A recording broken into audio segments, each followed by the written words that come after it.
Mexico. Cradle of ancient America's most advanced civilizations. A country torn by conquest and united by revolution. A people sustained by ritual and tradition.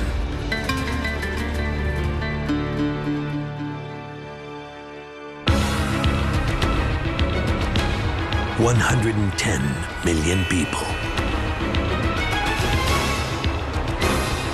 Speaking 140 tongues. But just one voice. The voice of Mexico.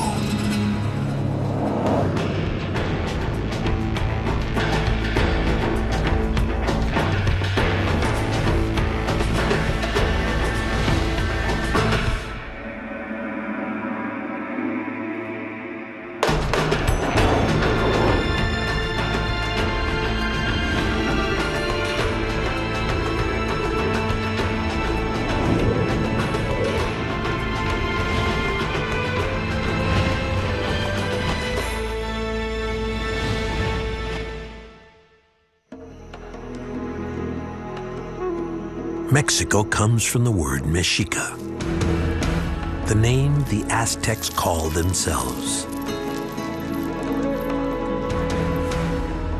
Before the voyages of Columbus or the conquest of Cortez, people inhabited the fertile valleys of Mexico for over 10,000 years. The country is divided into 31 states and a federal district, each with its own customs and cuisine.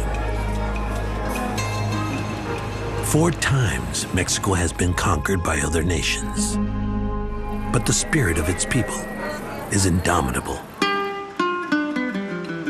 The story of Mexico is a story of faith and family, of ritual and tradition.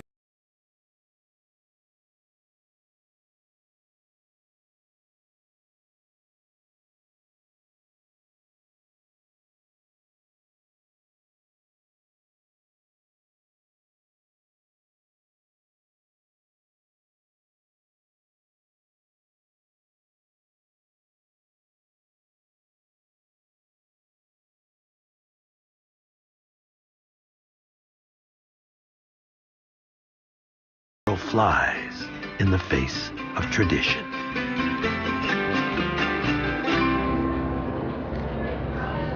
Mexico is a country in a constant state of ceremony. 89% of the people are Catholic, and this is their most sacred spot. On the 12th of December, thousands gather at the Basilica of Guadalupe to worship.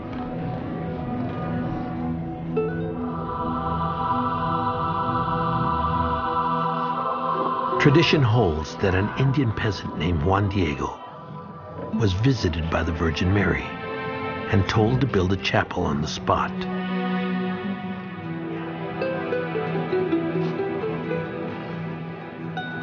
When asked for proof of the miraculous visit, he returned on a cold December day with an armload of roses.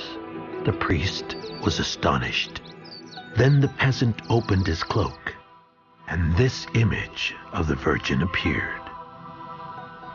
Today, that very cloak hangs in the basilica.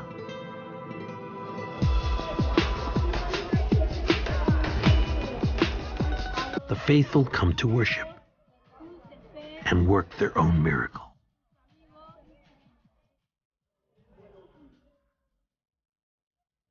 In 24 hours, over 8 million will pass through.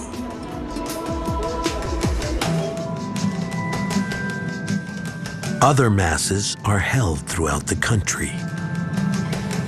To honor the Virgin is to honor Mexico. The novelist Carlos Fuentes once said, "One may no longer consider himself a Christian, but you cannot truly be considered a Mexican unless you believe in the Virgin of Guadalupe."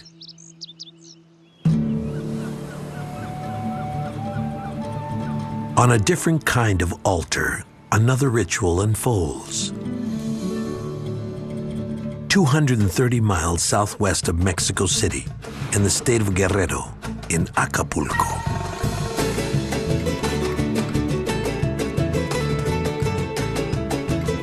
In the mid-20th century, Acapulco defined Mexico.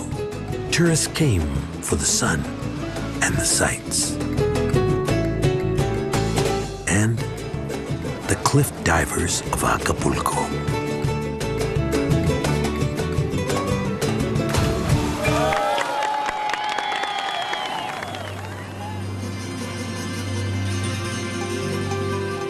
Every day they risk their lives for family, honor, and dollars, but mainly for thrills.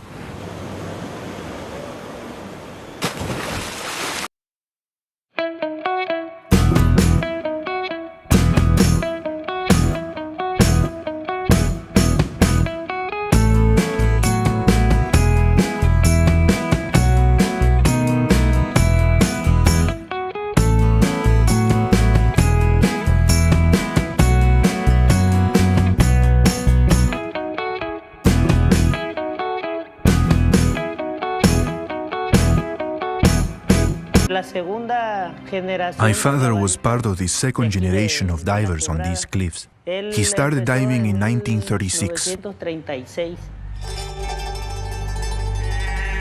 The divers put their trust in the Virgin of Guadalupe.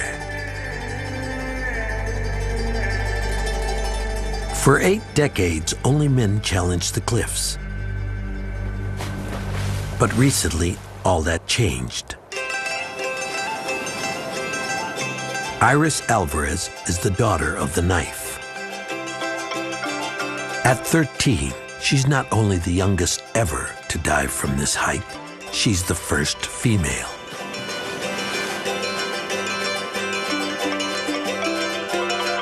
The knife is her coach. I always wanted to be just like him. He could do different dives, and I wanted to learn special dives just like him. Every weekend, practice.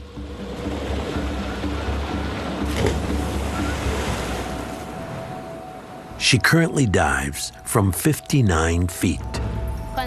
When I'm standing 59 feet up on that cliff, I'm nervous and afraid. It's like I'm going to fall or slip and crash on the rocks.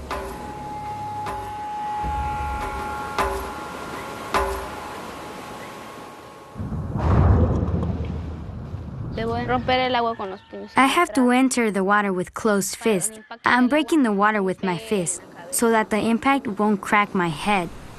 Now 13 more feet of courage, 72 feet up, more than double an Olympic high dive.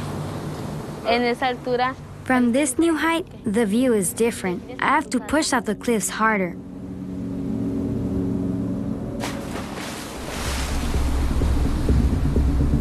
Iris will attempt her new dive on December 11th, the eve of the miracle of Guadalupe. I ask her to watch over me and my father and all my friends so that nothing bad will happen, that we will all be blessed.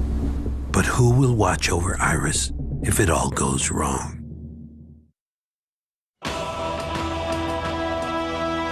The countryside of Mexico is littered with pre-Hispanic ruins that allude to a rich history. Scattered like jewels, these Mayan cities represent some of mankind's highest achievements and enduring mysteries. Their collapse still unexplained 1,000 years later.